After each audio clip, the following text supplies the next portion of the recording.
So good afternoon, everyone, and welcome to Patents, Trademarks, and Market Research with the Rochester Library. My name is Sydney Sanders, and oops, we skipped to the end, guys.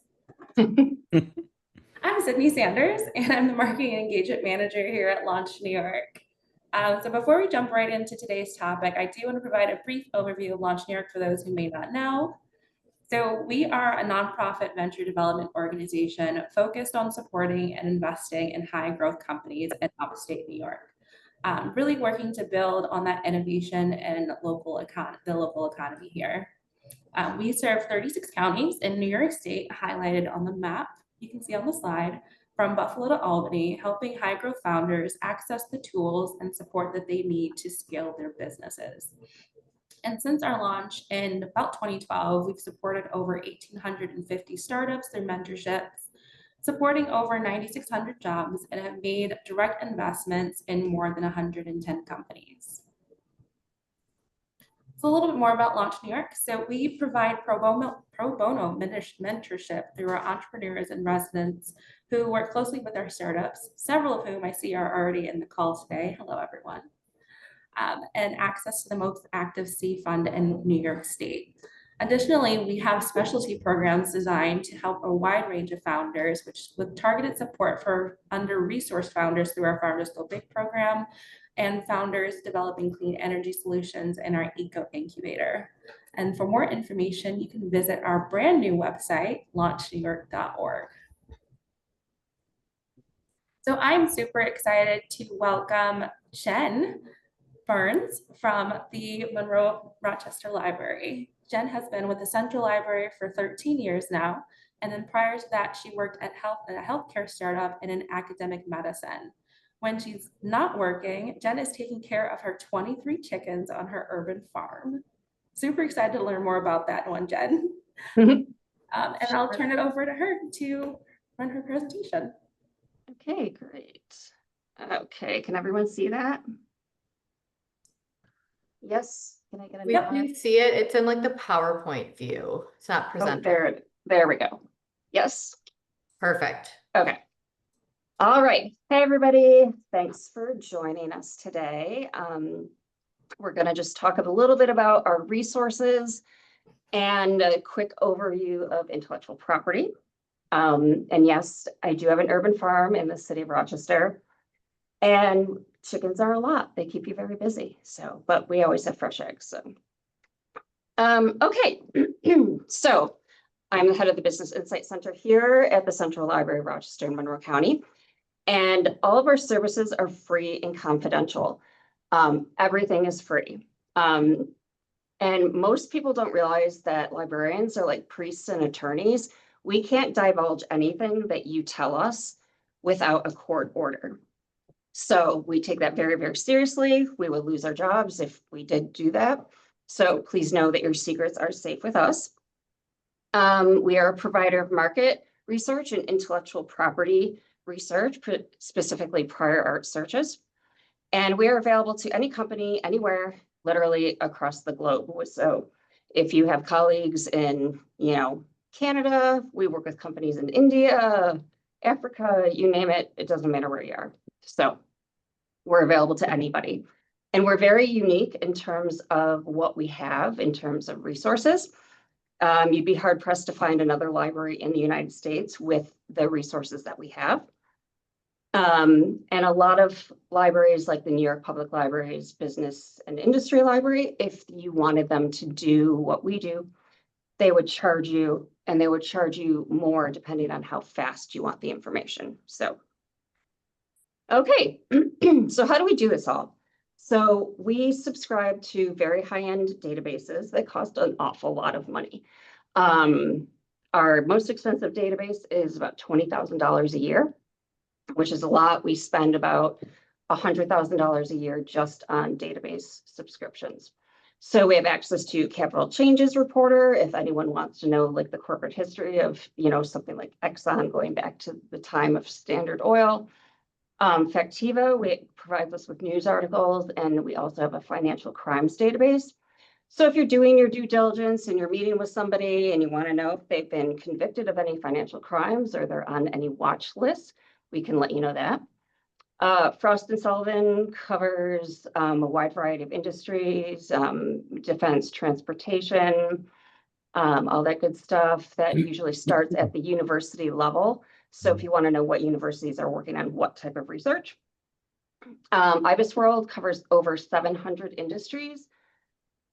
These are comprehensive industry surveys. Each one is about 40 pages long. And they have everything from like renting portable toilets to, telecom. So whatever you're into, there's usually something there.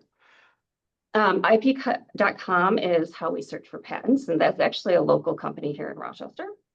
Mintel, if you're looking at any consumer behaviors, you want to know what flavors are going to be popular in the coming year, or you want to look at specific demographics like Asian mothers. What are their likes, dislikes, all that good stuff. RMA,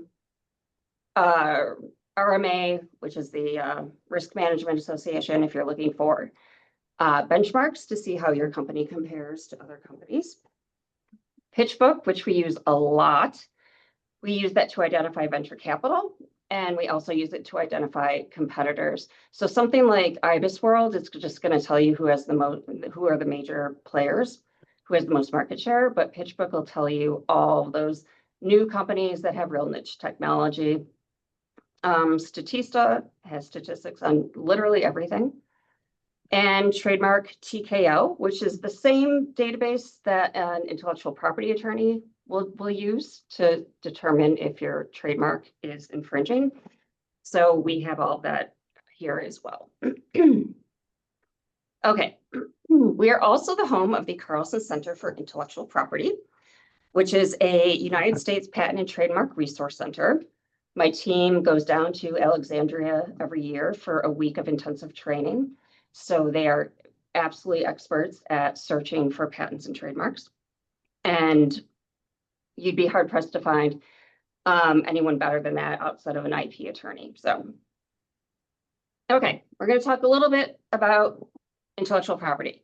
So did anyone know that IP is actually in the Constitution? Your right to intellectual property. So it is in the Constitution to promote the progress of science and useful arts by securing for limited times to authors and inventors the exclusive right and their respective writings and discoveries, which is in the powers granted to Congress. So our forefathers thought that intellectual property was so important that they'd throw it in the Constitution. Okay, so what are different types of IP?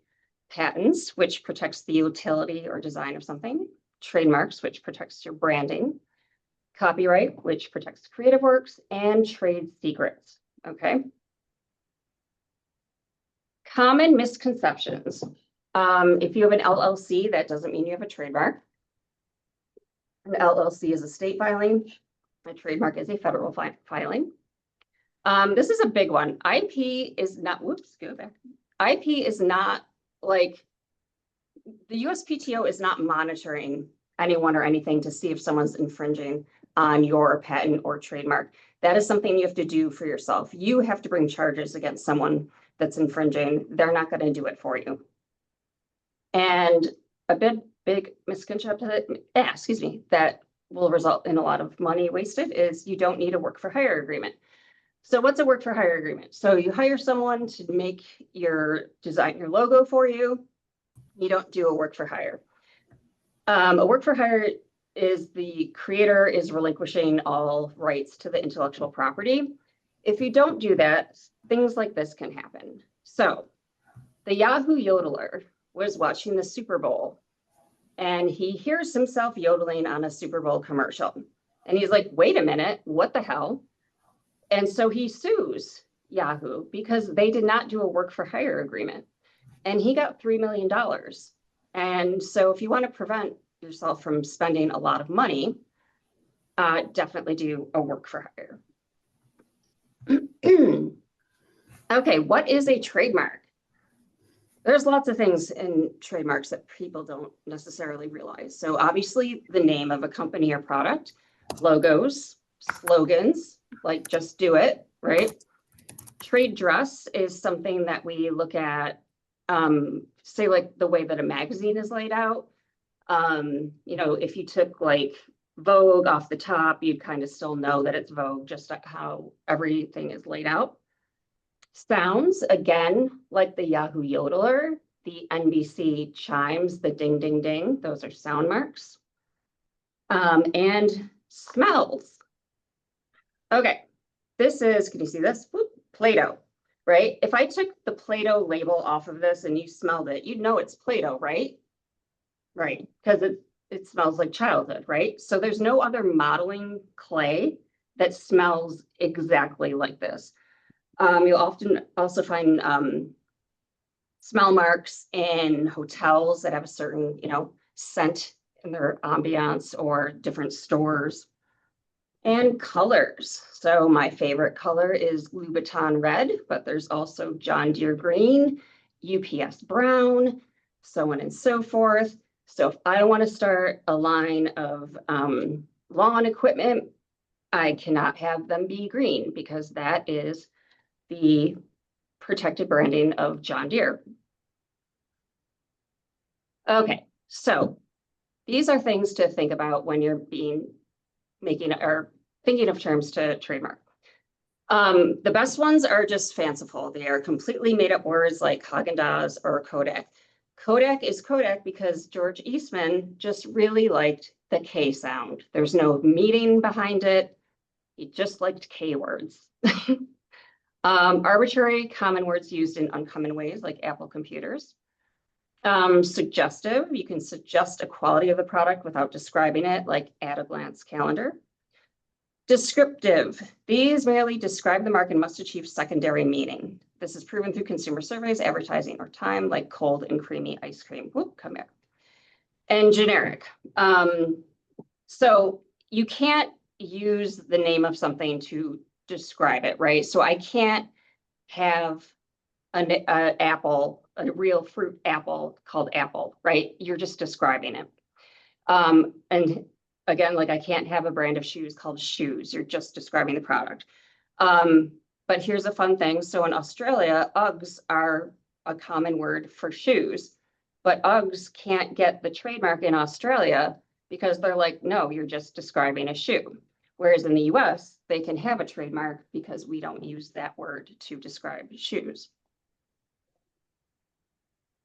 Okay, so how do you do your trademark application? So you're gonna do a prior art search. So what we need if we're doing a prior art search for you is a copy of the logo that you're using. We look at things like colors, fonts, symbols, and we're comparing it to similar logos or whatever in a class of goods or services.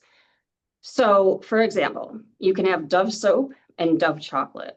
They both have the same font, they have the same bird, but they're in two completely different classes of goods and services. One's in candy, one's in soap. And the key is that the common consumer is not going to confuse soap and chocolate. Now, if I wanted to have a chocolate named Dovelet, that would be a problem, or a miniature soap called Dovelet, that would be a problem. You're going to submit the trademark application on the USPTO website. The examiner looks at it and lets you know, and then you get your final registration and certificate. Now, you can classify your product in multiple classes of goods or services. And then some things to be, so it's $250 per class of goods or service. So if you have a restaurant and then you're going to sell t-shirts, you would want to have it be in restaurants and apparel. There are some companies that will trademark in every single class of goods or services, like Apple computers. They will sue anyone who has any stemmed fruit in their logo, any type of stemmed fruit. They've sued the Appleton County School District for having apples in their logo. They sued someone for having a pineapple shaped like a grenade. They have many, many lawyers that are very, very bored. So don't put a little I in front of anything. Don't have a stemmed fruit. Don't have anything remotely resembling the Nike Swish. So these are all things that'll get you into trouble. So we will do that prior art search for you at no cost again. And if we have any concerns about it, then we will refer you to our trademark attorney that you can meet with at no cost to you. So we subsidize your visit with that attorney. Okay, so this is important. If you're not using your trademark, you will lose your trademark, right? So if you think in 5 years, I'm going to have this product called X, and then you don't create that product, you can't like do the trademark like 5 years ahead of time. You actually have to be starting to use it in commerce, right? So it's important to not trademark it before you actually need it, okay? Okay, we're going to move on to patents, and we're going to start with a little quiz. So one of the things that we always try to emphasize is that people should not do their own patent searches using the USPTO free patent database. And that's because the USPTO database uses a specific language for patents, right? And if you don't know that language, you're not going to get anywhere at all. So, does anyone know what an occupant propelled land vehicle is? Anyone want to shout it out? Bicycle? Correct. Way to go, Todd. That's a bicycle. How about a coating implement with material supply and an expendable sheath? Yeah, you got nothing, right? That is a pencil, right? So they obviously work on some other alternate mental plane when coming up with these things, because the normal person is not going to describe a pencil that way. This is one of my favorites, the horological instrument with avian features. What's that? What's horological mean? Means time. Anybody? Time. Sorry? Time. Yep, clocks. Yep, Clocks. watches. That is a cuckoo clock. Okay, so again, just so you get the gist of why it's important to not do this yourself as a layperson.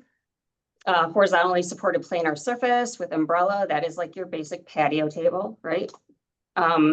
Spherical object with floppy filaments to promote sure capture is a koosh ball. And small mammal trap device, which is of course a mousetrap. And I always include the mousetrap because the mousetrap is the most patented device in the history of time, right? So that's where we get that phrase, build a better mousetrap. And it also illustrates the point that you can, patent something that currently exists if you have a new or novel way of, it operating. Okay. So the 3 types of patents are utility patents, again, like a mousetrap, it has some sort of functionality.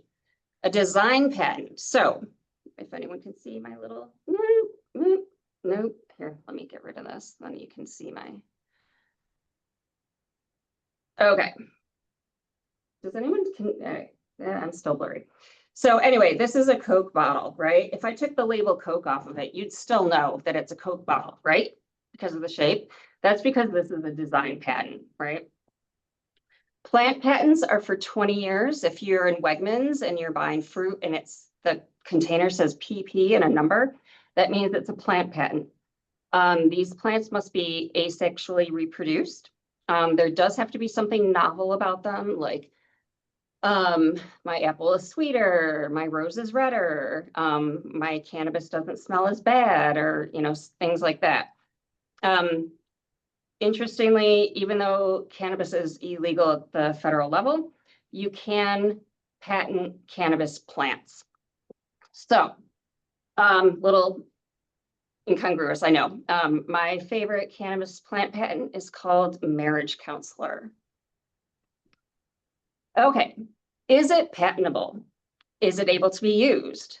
The invention must work and cannot just be a theory. So what this means is, go back.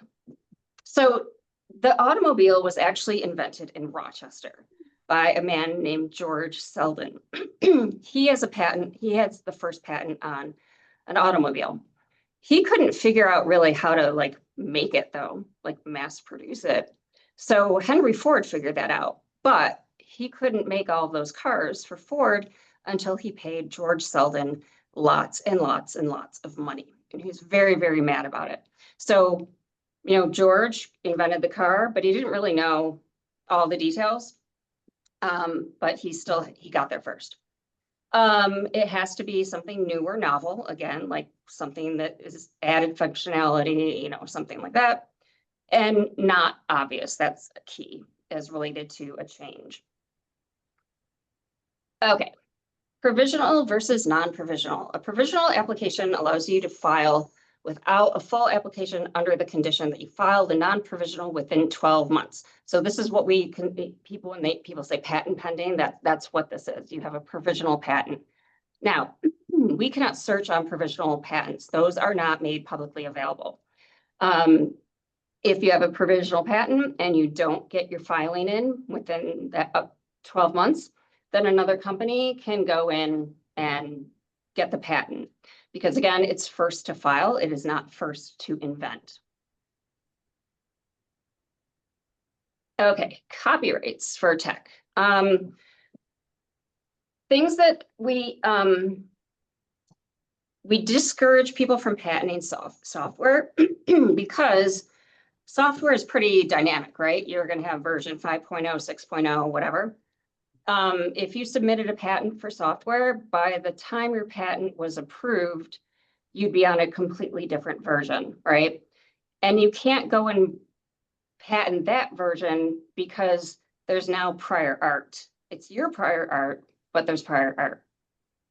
But you can copyright like website content and marketing materials when they're not covered by the trademark. So copyright is automatic in the United States. However, if you don't register for it with the Library of Congress, you have a harder time if you're taking someone to court to be like, my copyright's really important to me, if you didn't bother to do the filing. So again, these are all things that protecting it in a court of law, these all help. Okay, trade secrets, whoops. So who can tell me some of the longest lasting, best trade secrets out there? Anybody?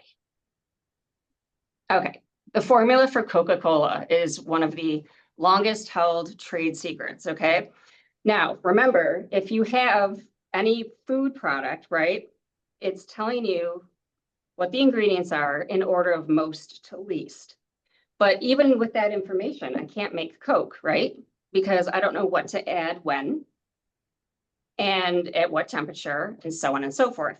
So Coke, there's only 2 people on Earth at any given time that know the Coke formula. They are not allowed to travel together.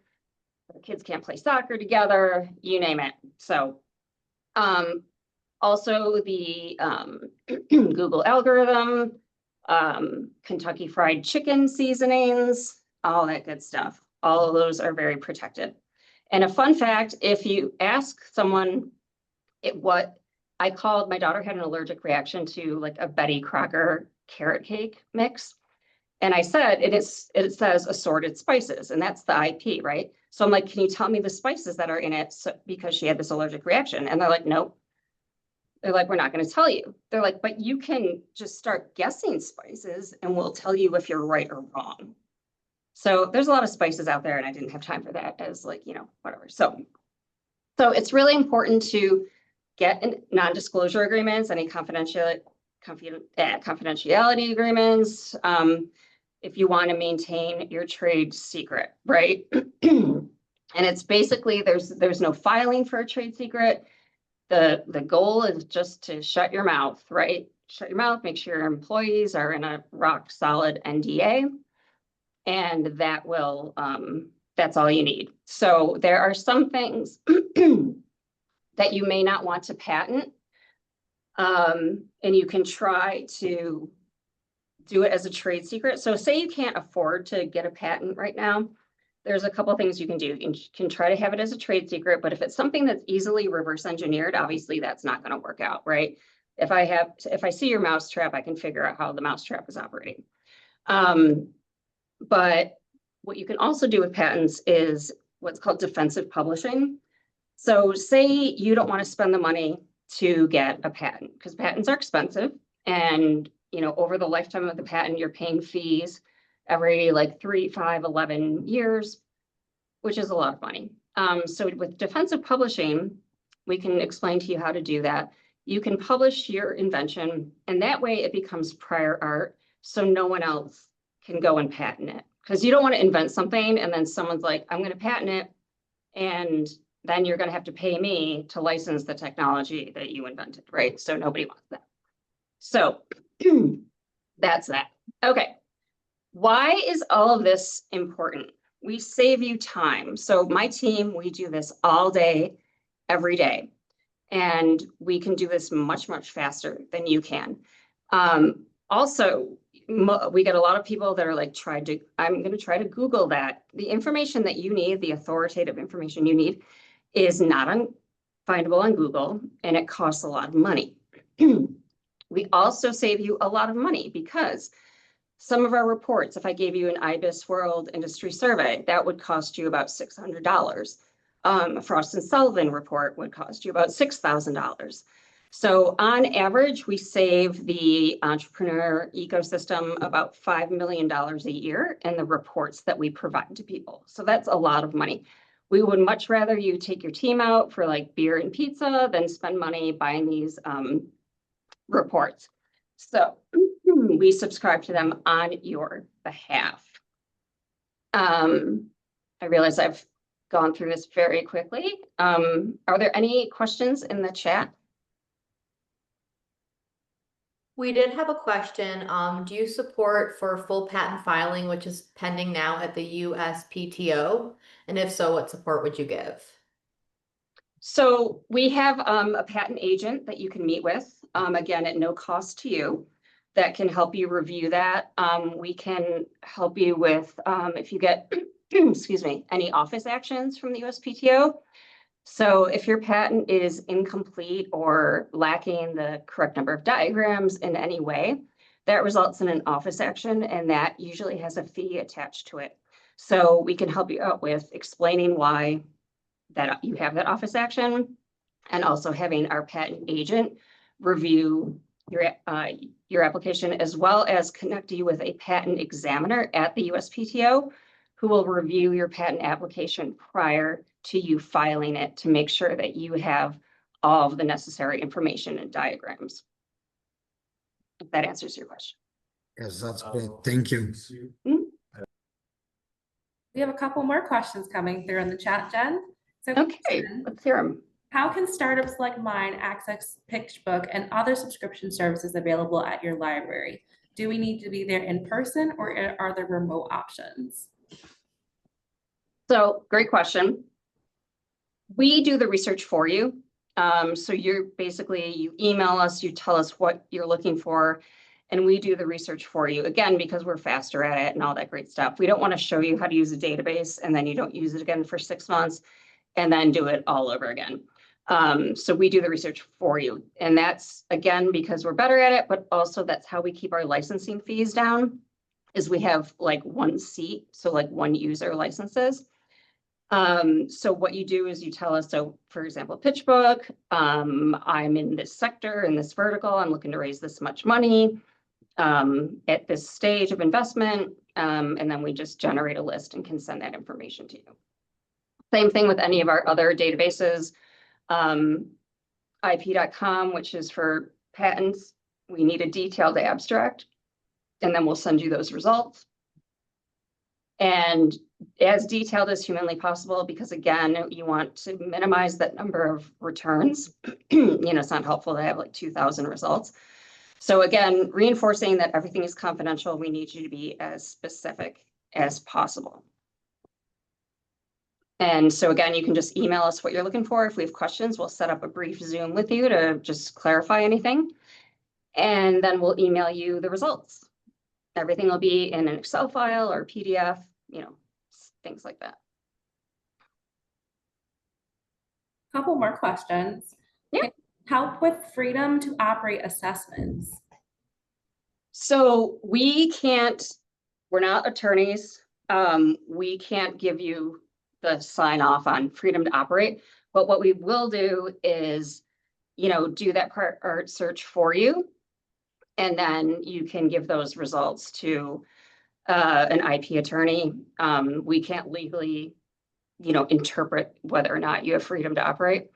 But we can save on that IP cost, those attorney's fees by doing a prior art search for you, because an IP attorney is going to charge you like $3,000 just to do that. So if we can do one and you already know what's out there, it'll hopefully shave off some time, but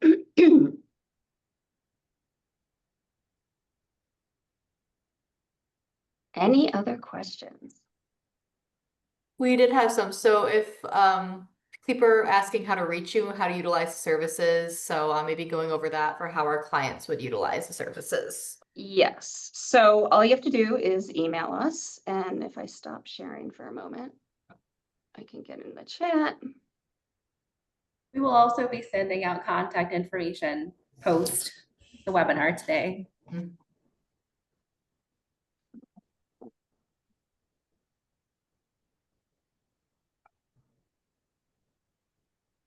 Mhm.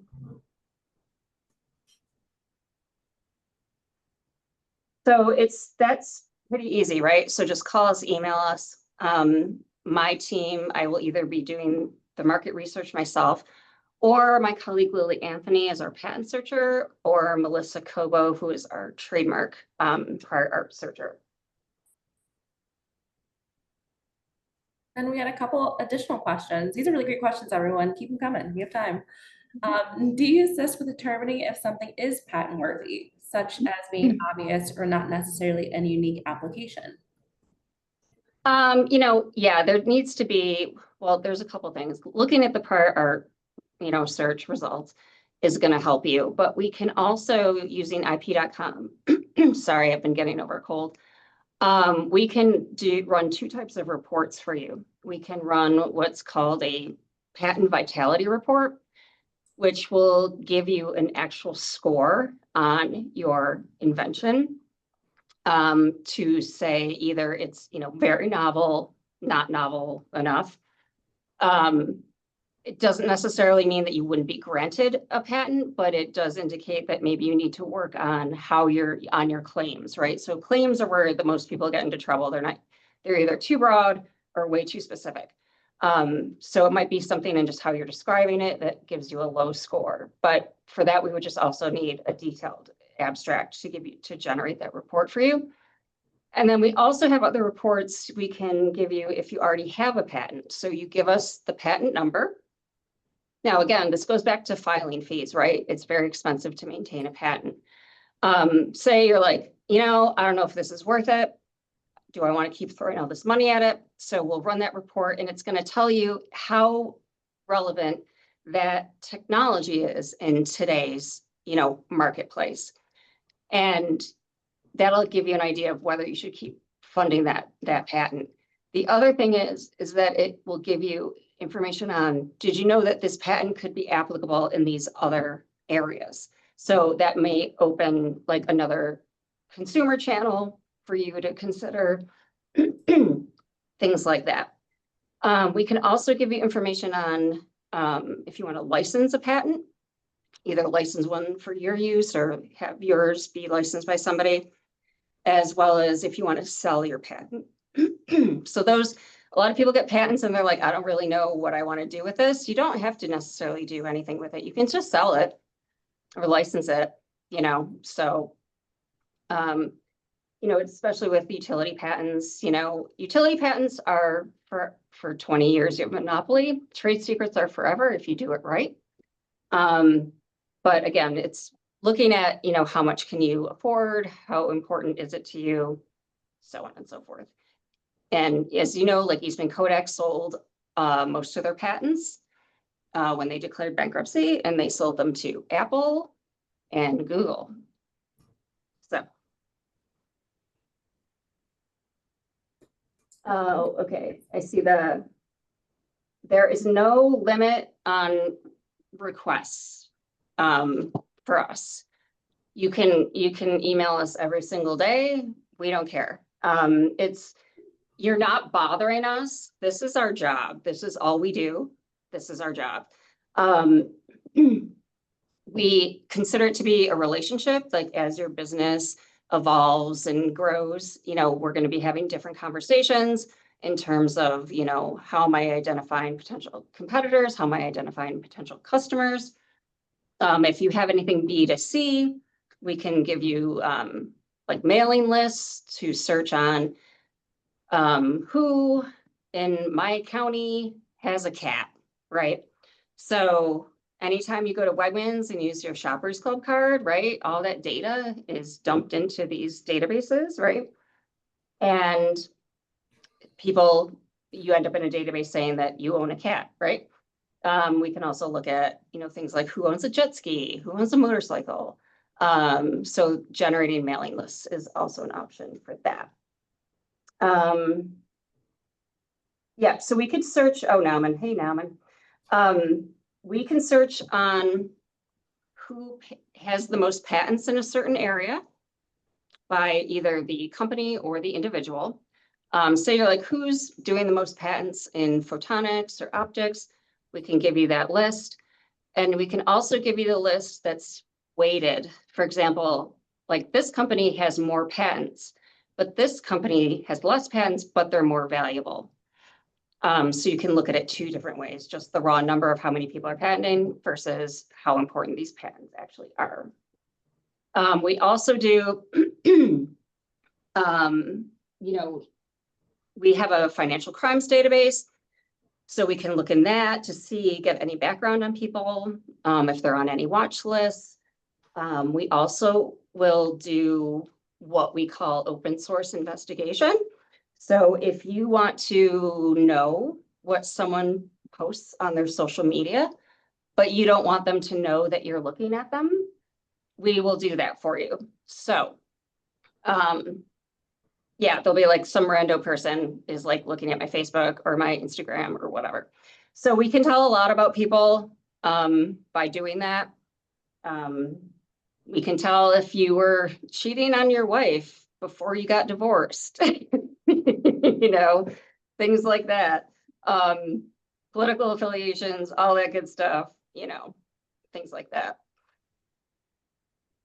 So we only do that if you ask us, though. We're not out there doing it just for, random people. So it's a service. It's a public service. So any other questions? Anything I didn't touch on? Oh, wait. This service is available to all companies in the world. It doesn't matter if you're in New York. It doesn't matter if you're in California. It doesn't matter where you are. We don't care. And so, yeah, like I said, if your company starts in New York and you move out of New York, it doesn't matter to us. I still work with people that started here and moved their company to West Africa, or they moved to New York City and they do not like the New York Public Library's level of service. Again, we are very unique in the sense that we will do the research for you. We're not going to just sit you at a computer and say, figure it out, right? So that's something that, we really pride ourselves on, is that level of customer service. And you usually will have a reply within, 48 hours, unless you're looking at a patent prior art search that can take longer. So. Any other questions while we have Jen on the line? There's a lot of great ones in the chat. Thank you, everyone. Oh, yes, we do. In the pharma industry, some people believe an MOU patent is less defensible than a COM patent. Is that true? John, can you give me a little more information? Yeah, so Jen, thanks for everything you shared so far.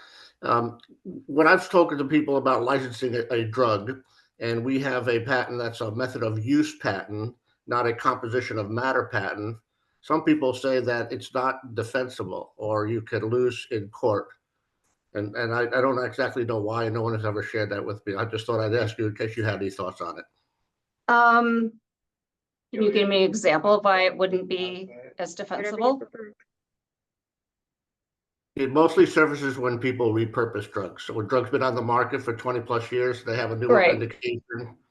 That's where it surfaces. Oh, okay, yeah. So I don't know if it's less defensible. I mean, like drug companies do that all the time, right? So if you look at Wellbutrin, which is a very old antidepressant, People who started on Wellbutrin found that they didn't want to smoke as much. And then they just took Wellbutrin and renamed it Chantix, and that has its own patent, but it's the same exact drug. Defensibility, I don't know. I am not a lawyer. I can definitely ask someone though. Our patent agent is Dave Bassett. And if you would like to meet with him, how did that happen? Go back.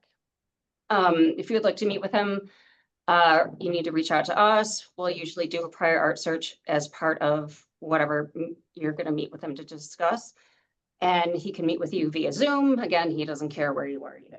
So, and we also have an attorney. Our attorney can also look at things like contracts, if you want someone to eyeball your contract, things like that.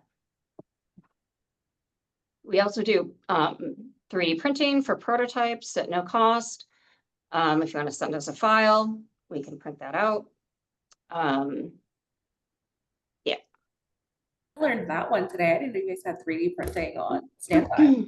We do, yep. And most of the time, we don't even know what it is we're printing. Like, we can't figure out what does this even do? So it's usually some small part to a larger whole, so.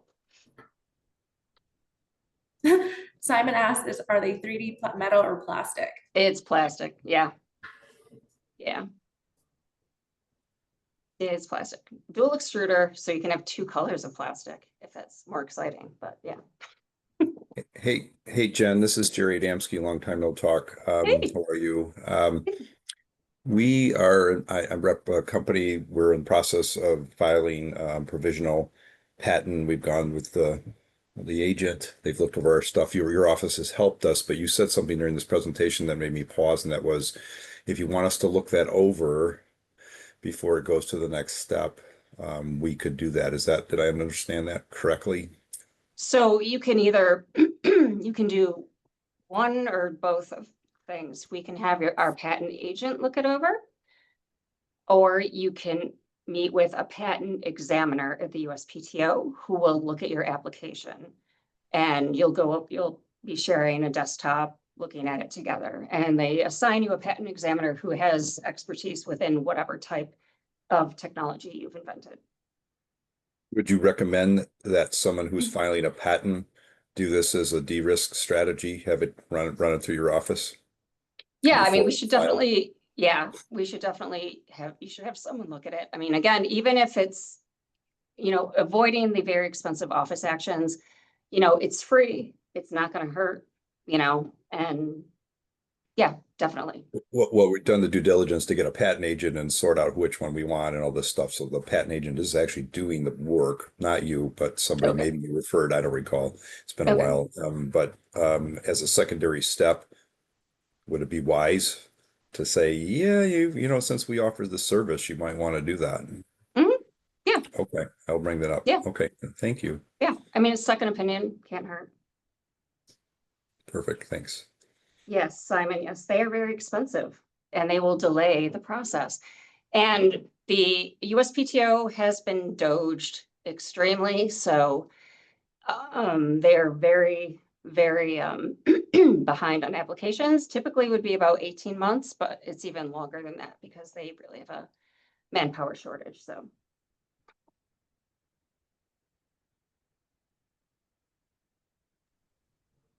Well, it looks like we have had all the questions gone through. I say thank you to everyone who attended. If you do have any follow-up questions, we will be sharing Jen's information as well as this recording out after later today or early tomorrow. But thank you everyone for attending. We really appreciate your time this hour. Thank you, Jen. This was such an informative presentation. Thank you. I've learned so much and we've talked quite a few times over the past few weeks. But thank you everyone, and I hope you have a great day. Okay, thanks guys. Have a good one. Thank you, Jen. Thank you.